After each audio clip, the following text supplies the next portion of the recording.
Мәйітханадан шыға берген бойжеткеннің табыты кенеттен адам айтқысыз ауырлап кетті. Еңгезердей 8 ер азамат бар күшін салса да, оны орнынан бір елі де қозғалта алмады. Сөйтсе табыттың үстіне зұлым рух қонып алған екен. Мұны көрген марқұмның әкесі дереу қолына крест алып, бар пәрменімен ұрып жіберді. Зұлым күш ғайып болғанымен, ер адамның көңіліне күдік ұялады.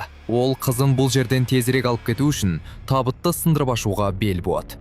Бұл сұмдықтың бәрі осыдан 3 күн бұрын болған отамен байланысты еді. Бойжеткен туа бітті жүрек ақауымен ауыратын. Оның өмір сүруіне санаулы ғана уақыт қалған болатын. Өзі дәрігер болып істейтін әкесі қызына лайықты донор таппай көп қиналады. Ақыры әріптесі жақсы жаңалық жеткізді. Бірақ донор өз аты-жөнін жасыруды және ешқандай алғыс алмайтынын талап етеді.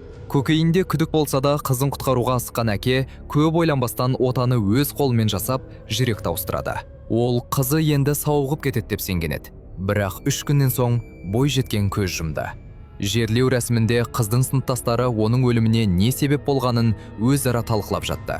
Олардың бірі қыздың денесіне жын-пері кіріп кеткенін, содан қайтыс болғанын айтып үлгергені сол-ақ екен. Әлгі оқушы қыз еденге құлап, аузынан көбік ағып құрсып тұрса бастады.